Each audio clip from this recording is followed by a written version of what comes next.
This week on the Canadian Tech Podcast, Netflix gets slightly more expensive. We find out the root cause of Bell's massive Atlantic Canada outage, and we have an in-depth discussion about streaming services. That's all next and more on the Canadian Tech Podcast.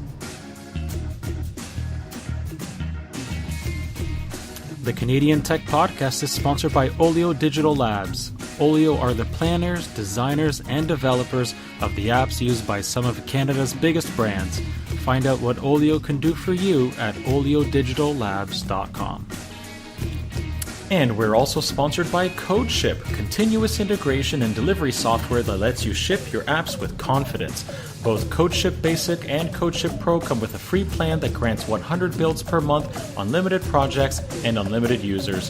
Visit codeship.com today to find out which CodeShip product is right for you.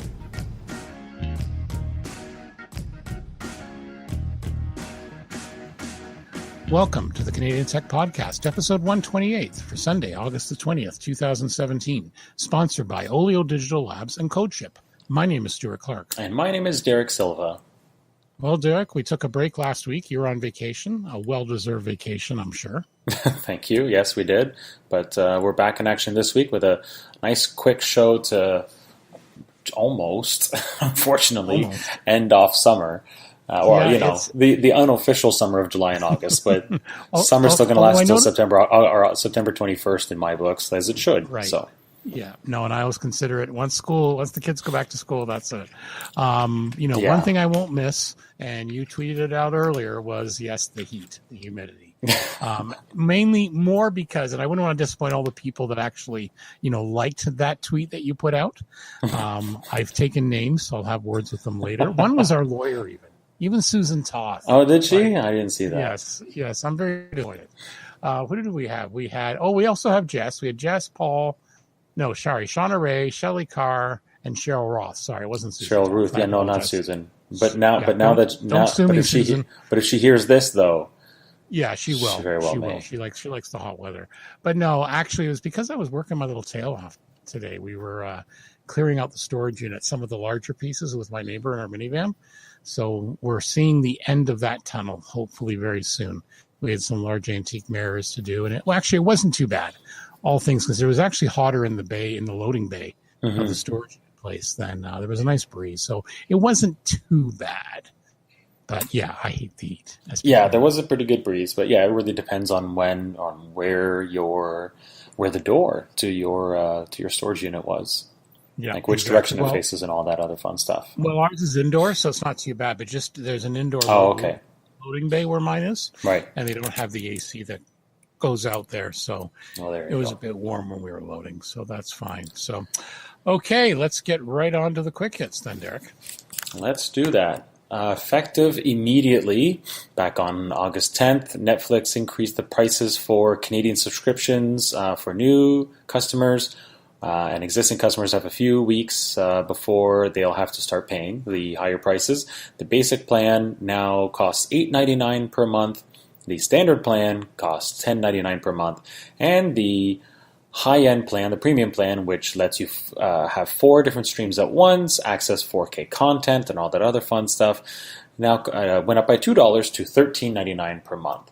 Still a pittance, as far as I'm concerned. Exactly. We're still getting an amazing deal for, I'm going to pay $8.99. Wow. Compared to what I used to pay and get all those ads and all that crap. Yeah. I think it's still a bargain at twice the price. It saves me money and time. So there you go. Exactly. So I think we all know Atlantic Canada suffered a massive internet outage a little while ago at the hands of Bell, and as a result, TELUS as well. Rogers was okay because they have their own fiber backbone infrastructure out there, but we now know that the incident on August 4th was caused by a, quote, perfect storm of construction crews not doing their jobs and checking where to dig.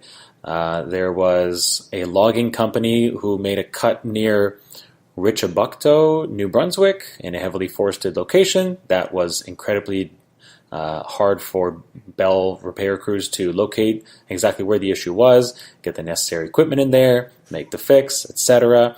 And the other one was thanks to highway construction near Drummondville, Quebec. So hopefully this doesn't happen again anywhere in Canada, but I'm sure it will. I have the solution for these various companies. Call before you dig. Although, I think the first problem, I think the issue was, I think they were pretty sure they found it right away when the construction crew looks down the hole and goes, "Oh, what's all those white fibers?" It was probably more getting the bell truck out. Possibly, yes, but that still only fixes 1 out of 2 issues. So but it just shows you how vulnerable, susceptible we are. It does, but I think this is a good time for Bell to look at. Maybe we should have a double redundant connection from Halifax or St. John or something down to the U.S. To Comcast or Verizon right there in the Northeast. And so that there's another way to route, which is the whole point of the internet in the first place. Mm-hmm. And then we talked about that last week. So yeah, 2 weeks ago. Exactly. 2 weeks ago. Sorry, my apologies. See, it's just we're so awesome. I keep thinking it was only last week. Yeah, and that's the end of this year's or this year's. That's it for the year. That's it for the year. Our year end is the end of August. Yeah, that's it. Yeah, for this week's quick hits. Okay, back to you, Loki. Back to me, and we're going to talk about. Sounds like the Bell people need some awesome expertise in moving projects forward. So let's talk about another company that actually does that with these words. Olio Digital Labs is one of Canada's most accomplished small market agencies, delivering web apps and mobile apps to businesses across Canada. In an era of persisting connectivity and pervasive mobile devices, it has become more important than ever before for businesses to be everywhere their employees and customers are. That's why Olio provides its clients with the peace of mind only a highly skilled and experienced team can provide. A team that is big enough to support your needs, but flexible enough to work to your constraints. With a client list spanning from the Middlesex London Health Unit and Ellison Travel and Tours, all the way up to College Pro and the Home Depot, the team at Olio has proven itself to be the planners, designers, and builders of the web and mobile apps used by some of Canada's largest brands. Find out what Olio can do for you by calling 226-785-0420 or visit oliodigital-labs.com to learn more. That's Olio Digital Labs, code that powers every day. And we'd like to thank Olio Digital Labs for continuing to support the Canadian Tech Podcast. Awesome. Okay, we're going to get right into the topics here. We kind of have a common theme this week, all about streaming and media and stuff like that. So we're going to start off with a Canadian Business article. This is from a couple of weeks ago. Basically, it's titled, "Who Has the Rights? Look at how streaming services are confusing viewers." I don't know if you've ever had this problem, Derek, but you're watching a series on Netflix or something, and the end of the month happens, and all of a sudden they pull the series, and you haven't watched that. It's happened to my wife, and yeah, people complain how Lost can't be found, and Friday Night Lights went dark. So this is a good little article on why it happens, why sometimes the rights change and TV series get pulled from places like Crave TV or Netflix or Amazon Prime. It's always a challenge, particularly, I know a lot of people are talking about Game of Thrones right now and things like that. And then, of course, you get things like Netflix Canada is different than the Netflix US. Yeah. So, yeah, and I guess the content's still expensive. And we're going to cover a little bit about cable and all that, but I found it a very informative article, which is why I threw it up here. Yeah, so I mean, it all comes down to existing relationships that were there before Netflix came along and was available in Canada, and how much money, different networks or distribution services, streaming services want to spend, of course, what they think they need to have on their platforms or channels or what have you to make sure that they're competitive in an increasingly competitive and busy marketplace. I think I saw a stat earlier today of there was 455 different TV shows released this year, and next year it's going to be over 500. Wow. And that's scripted. That's scripted. Never mind the news and I guess reality TV shows, even though they're a little scripted, don't follow under that either, or don't fall under that category. So this is Game of Thrones, Big Bang Theory, Mad Men, West Wing, Lost, etc. You know, those types of Pretty Little Liars. No, I don't need that many shows. Now, Netflix is not helping. They're producing a lot of original content. They're spending $2 billion a year right now on original content for the platform. But, of course, they also have 94 million subscribers worldwide, which I'm pretty sure is more than anybody else. So, all that to say, Netflix is independent. Crave TV is owned by Bell. So any relationships there with CTV already, I guess Crave is kind of its own thing, but certainly Bell gets leverage there, right? Because they own CTV, they own the Comedy Channel, they own the Comedy Network. Yeah, they have a fair Comedy Network, Sci-Fi, a bunch of specialty channels. So does Rogers, so does Shaw. They all have their own thing. They all want to do their own thing. They don't want to cede any ground on the digital side, even though the ad dollars there are still not enough to make up for what's been lost on cable. And it's and then back to the studios and who they want to license it to and how much money they want for 2.5 Men or whatever show. And it gets more complicated, like I said, with those existing relationships where Bell also owns the movie network. The movie network is like the official, they actually run HBO Canada. And so more often than not, any HBO original programming ends up there on HBO Canada, which you can only get when you pay for the movie network, which is an arm and a leg and not usually worth it. Service. Yeah. So, and that's where we're hearing all the Game of Thrones fans complaining. Right. And so now apparently CBS is actually going to launch All Access in Canada, which is a little surprising. I mean, I kind of welcome it. I would much rather see The Big Bang Theory on Netflix because I already pay for Netflix. But it doesn't help when the media, the mainstream media, I'm going to sound like Donald Trump here for a second. They report on things that are happening in the U.S. as if it's going to happen here too, which is not always the case, and often, especially with these streaming services, is not the case. The whole Disney debacle doesn't actually affect Canada at all at this point. Star Wars movies, Marvel movies, all the other Disney, Pixar movies, etc., those are all staying on Netflix. That's a nice. You know what? That's an excellent segue into the story. Our next link, where we talk about they're actually talking about keeping Marvel and Star Wars films on their server. For that reason, because I know if you have kids in that, Disney's very popular, right? Mm-hmm. Yeah, it is absolutely. Well, at the age my kids are at, I don't think they care.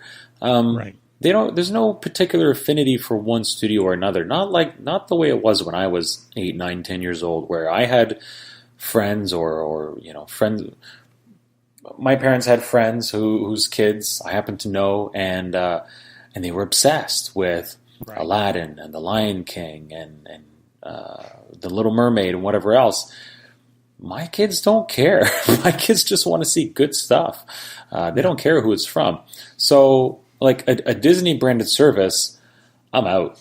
Like I have no desire or need to subscribe to it. But on the flip side, what if it has Marvel and Lucasfilm? That's the thing.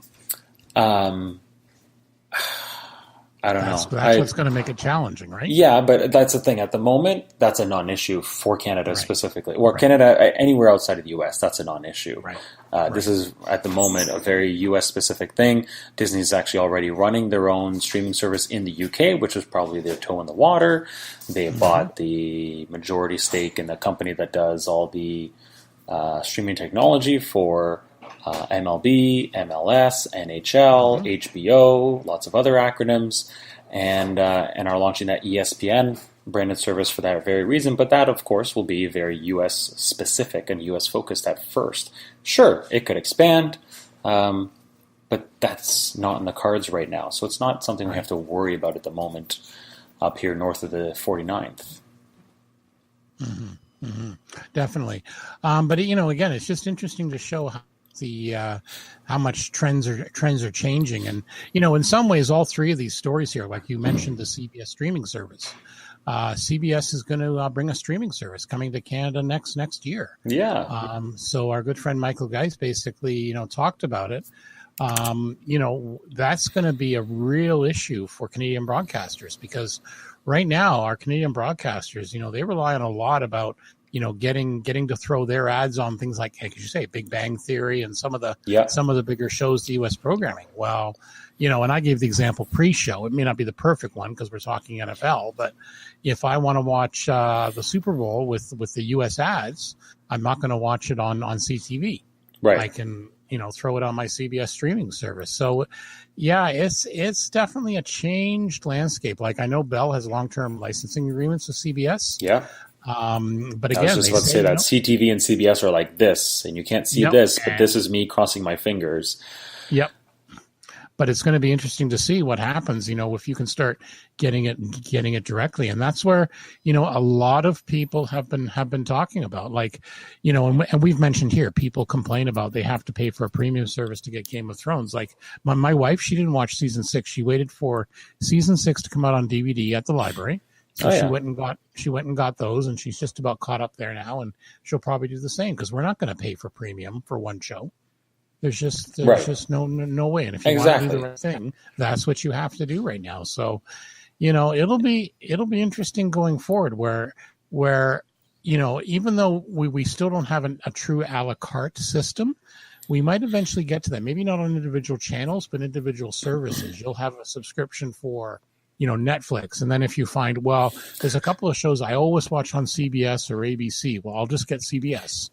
Yeah. I'll just get that. And I think it'll be interesting. I've always said if the BBC ever offered a full-on streaming service for all their programming in Canada, I'd be one of the first to be whipping out the credit card, I tell you, because I love the BBC stuff. I thought they were doing that soon.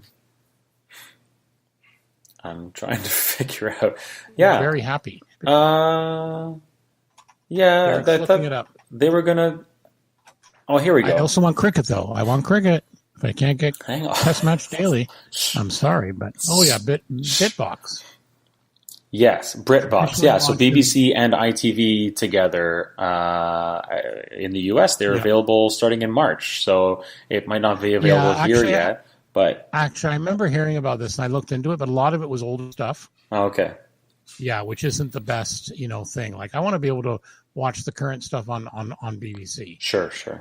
So yeah, because like I said, like I remember the article. So you're out of luck if you're able to watch Sherlock, Downton Abbey, Doctor Who. This is the older stuff. Yeah. So like the soap operas and stuff like that. But again, it's a start. And but that's where the future of TV is. Like it's also funny too. We watch a lot of stuff on YouTube. Because sometimes you get the odd documentary, which obviously isn't a top watch thing. Someone takes the time to upload it, and they don't seem to get pulled down. Right. So we've actually been watching, and this is I'm gonna sound like an old fogey. We actually watch Antiques Roadshow, the current season, from the BBC, like within a week. Same thing with the gardening programs, which we enjoy. Right. So it is funny, and I'd rather support them directly. So hopefully one day we'll see that. But yeah, these 3 links we threw in the show notes. It's worth reading through them, just kind of seeing where the current state of things are. And that was one of the reasons we put them in. So any closing comments on these 3? Because we kind of merged them all together. Yes, I didn't know Doctor Who was pulled from Netflix, and now I am incredibly irate. There you go. See, there's a perfect example. That's what I didn't know about. It means you have to find another source for all your documents. Oh, I've got a couple, but I don't want to use those things. That's the thing. Exactly. I don't want to be that guy. But that guy. I know. I'm not paying an extra $10 a month for one service, and I don't even know now. Where do I go? Like, where do I go now to get Doctor Who streaming in Canada? Doesn't have to be free. It just says, of course, it's on Crave. Just so, Crave, if you could finally get around to putting together a Roku app, that would be great. That too, right? Like, that's the thing. It's like, okay, well, hey, can you guys, like, can you all come to our platform? Yeah. Can you support the most popular streaming hardware device in Canada? That would be great. Exactly. And it's not Apple. Really? I'm pretty sure it is. Yeah. Wow. Okay. I didn't Roku know that. versus Apple TV. See, we're learning stuff here. You are learning stuff here on the podcast, folks. I'm quite certain it's. I did. Yeah. So. I didn't know that. Wow. Okay. That's good to know. Yeah. Yeah. I'm pretty darn sure. If it's not, it's number close. 2. It's close. Okay. I'm pretty sure they've sold more Rokus than Apple TVs in Canada. Okay, so that's awesome. Well, get on it already. They should then. They should, definitely. CBC's been telling me for 2 years that they're working on a Roku app. Well, I'm still waiting. I still have issues with that for an Apple TV app. Now, I don't have the newest Apple TV. There might be an app there, but I have Plex, and the CBC app is iffy there. Same with it's not. So great. I can't really complain because I don't have the latest Apple TV, which is app based, and one day we will, and that will make life a lot easier. It doesn't matter. Let's move on to our last story in this short thing. So there's an article, and I actually wrote a blog and did a brief summary on my own blog at sclarkconsulting.ca. Years ago, Uncle Stuart and Uncle Derek, we'd always come to you and say, have complicated passwords. Use a password manager. Try and use uppercase, lowercase numbers, special symbols. Now, the other thing we did mention at the time is try and make it long, because if you make it as many characters as possible, it's tougher to crack. Sure. Well, basically, some of the National Institute of Science and Technologies, they've revised their guidelines, and they're basically saying, never mind about the number, or never mind about the special characters and the numbers and all. Just have a couple of words that are unrelated, but make it long. So, for example, have something like pigs fly horse meat or something like that. I'm making, but something you're going to remember. Because, that's got to be 20 characters right there. A 20-character password is going to be almost impossible to crack, even if it's made of English words. Just don't do something obvious like to be or not to be. Right. Or, Stuart's awesome or Derek's awesome, something like that. Because, those ones are obvious. Although those things are all true. Unless you ask our wives, maybe not. Right. But basically, yeah. So basically they're saying phrases, lowercase letters, typical English words work well. They no longer suggest special characters in a mix of lower and uppercase letters. And they say passwords never need to expire. I have to kind of agree with that. And this is, now again, I still use a password manager, and they still say, they can be helpful. I use LastPass. It's an awesome service. And I make sure my passwords are at least 12 to 15 characters long. And the only one I have to remember is the master password, obviously. Right. And there's one or two other services because I have 2-factor authentication when I'm using the apps, I just know what they are. But long passwords are that much harder to break. And the problem is if you have to remember your passwords or all this, or you have to change it a lot, a user will tend to get lazy. You might just change one character and all that. So, and the bad guys know that. So follow our advice. Anything else you can add there? I don't think so. I mean, I'm a little surprised that these new guidelines actually make it harder for automated password crackers and that sort of thing to break in. But if that's the case, that's the case. What I'm really interested in now is whether 1Pass, LastPass, or 1Password, LastPass, Dashlane, et cetera, whether they will adopt these recommendations in the automated password generator. Yeah, well, tools. Okay, so right now you can set those up. By default, I think it has all of them in there. But you can actually tell it from now on, just use lower, upper, and you can specify minimum length. But yeah, if I had to memorize some of this stuff, I would definitely, go with a phrase or something, or again, a series of unrelated words, but you'll remember. Like my LastPass password is a fairly lengthy series of unrelated words, and there's some padding in there. It's about 30 characters long, but it's something I know I can easily type, so it's not that big a deal. So I'm not too concerned about it being cracked. I'm just looking at LastPass here. Yeah, I have it currently set for a password length of 12. But you can actually set it up to 100 characters by default. No. What I'm wondering is whether Dashlane, 1Password, LastPass, etc., will change their automated generator thing to do 4 or 5 words. Oh, instead of by default, right? Yeah. Instead of doing random. Yeah, the default's already pretty difficult, but if unrelated words together is harder. Yeah, well, maybe. But the problem with unrelated words is it has to be something memorable to you. Of course. I don't think, so maybe, and again, I've done this in the, when it comes to generate a password, like it'll generate me a password, but then I can just type my own in. Yeah. I can see advantages both ways, but if they just give you 4 unrelated words, it's not going to be memorable to you, maybe. I guess.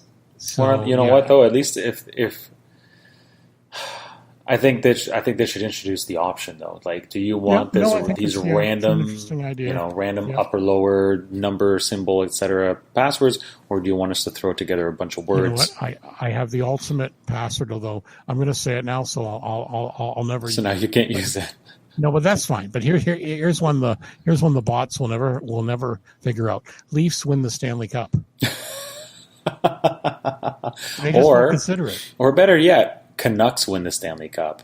There you go. That's been like 100 years for them. So, or England cricket finally improves. Although I shouldn't complain, they're actually doing quite well. The West Indies, but I tweeted out to a good friend of the show, Paul, who works at Mac Outpost. We're both rabid England cricket fans. Yeah, England was fairly far ahead, and they were something like 500 runs for 8, which is a very good score. And then West Indies was starting, and I said to Paul, yeah, they'll still find a way to screw it up. It's so inconsistent. All right, here's another good password, and then we'll move on. Canada wins World Rugby Championship. There you go. Or Canada wins World Cup of Soccer. Maybe in 2050. I can't say Portugal wins World Cup anymore because that could happen next year. That could happen, exactly. Next year. You guys have a good team. Yeah, we're doing okay. We'll see what happens. Yeah, Premier League and all that stuff started too. So we start to. Yeah, so did the Portuguese league. Benfica is undefeated so far, but so are their nemesis Porto. So we'll see. So is that your team? Benfica is my team. Yeah. Okay, I'm a Chelsea guy, so that's all right. Oh, right. You got this. You had the special one for a little while. I had the special one for Jose Mourinho. That's right. Right. So, all right. Anyway, we're going to talk about another awesome. Speaking of awesome teams, we're going to talk about another awesome team by the name of CodeShip. CodeShip is a SaaS-delivered continuous integration and delivery solution that lets you ship your apps with confidence. You can choose between CodeShip Basic or CodeShip Pro. CodeShip Basic is a simple testing and deployment service with pre-installed CI dependencies. It works right out of the box, making the average setup time less than 3 minutes. Or give CodeShip Pro a try because you're feeling dangerous. CodeShip Pro is a fully customizable continuous integration and delivery service. It has native Docker support, and it is much easier to use than either Jenkins or Travis. Bold statements, but I'm sure they're true. It makes it easy to test and deploy microservices, push to any registry. It's also great if you want to deploy with Kubernetes, and it comes with a convenient local command line tool that allows you to run your builds locally. It helps encrypt your environment variables. That's super important for security, speaking of passwords and such. And it guarantees 100% parity between your development and production environments. Having worked in an agency now for several years, I can tell you that's very important. Both CodeShip Basic and CodeShip Pro come with a free plan that grants 100 builds per month, unlimited projects, and unlimited users. And of course, open source projects are always free on CodeShip because who doesn't love some FOSS?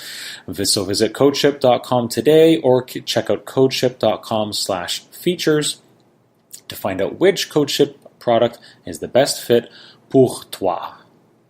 Excellent. And we'd like to thank CodeShip for their ongoing support of the Canadian Tech Podcast.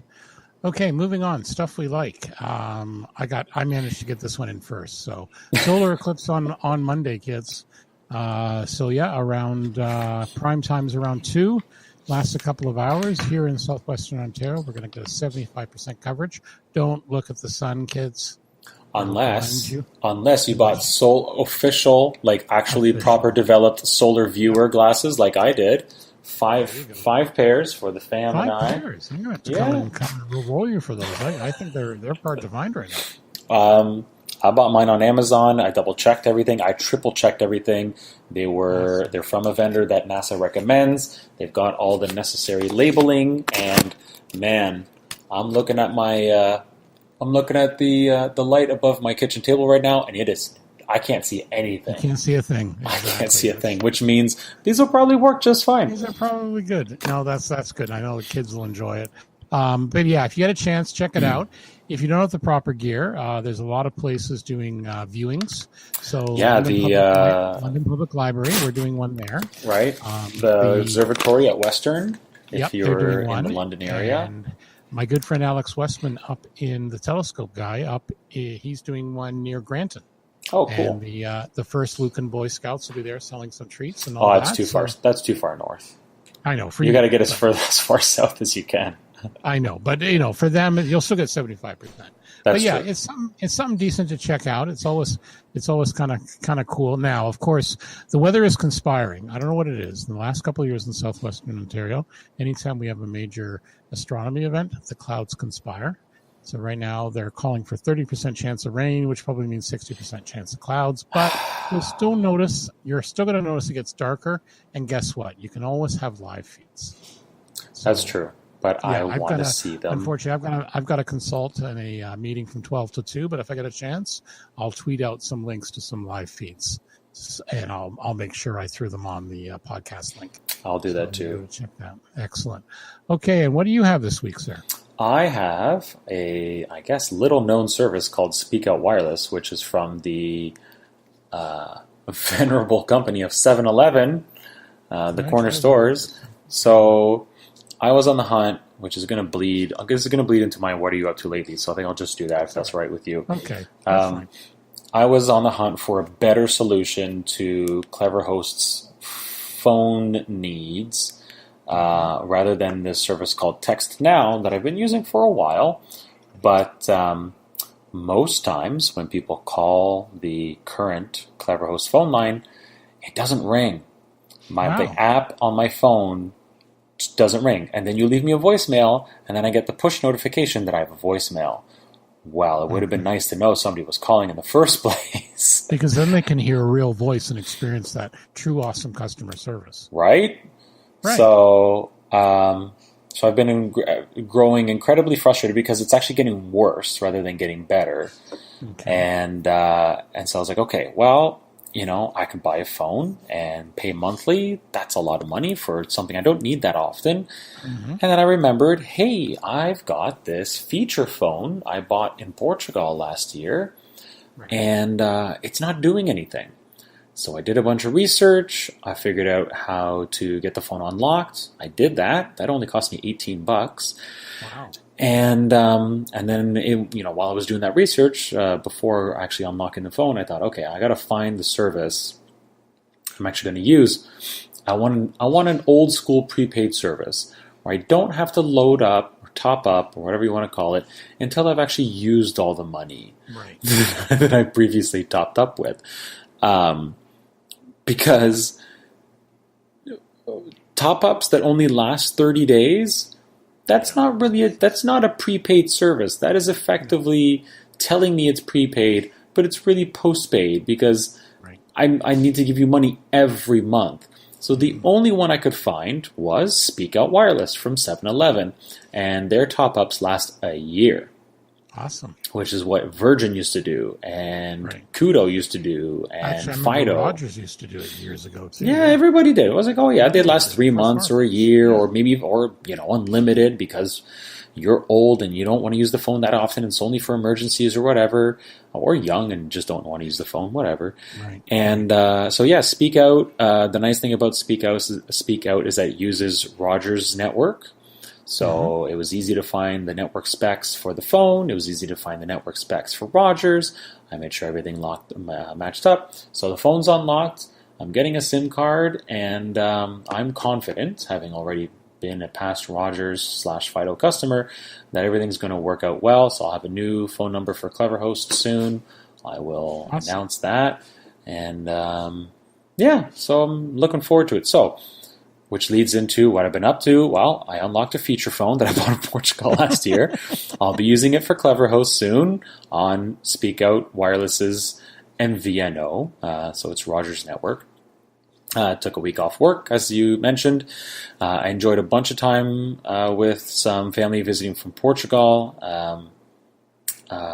an aunt and uncle and one of their children. One of their sons came with them. He's 16, so did lots of fun stuff. Went to Fleetway, went to East Park, went to Delaware Speedway, went to a Jays game last Saturday, which they won, so that was great. Yep. And found out when he got here, oh, I really like baseball. Well, that's great. We're going to a Jays game. And he was like, no way. Are we really? I was like, yeah, man, I got good tickets. He's like, oh, this is great. So he's super appreciative.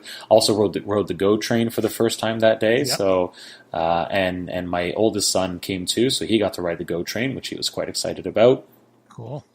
I've been to a few race nights at Delaware this year. Well, 2 now, but like 1 last week, 1 yesterday, which was a lot of fun. They had the ISMA Super Modifieds, which is those really weird-looking race cars with like the fins on top, right. Like vertical or perpendicular and parallel to the vehicle. Yep. So those are really cool. They drift around the corners. They do, and man, do they go like stink. People were trying to set track records last night. It was incredibly quick, and just trying to enjoy summer as much as I can.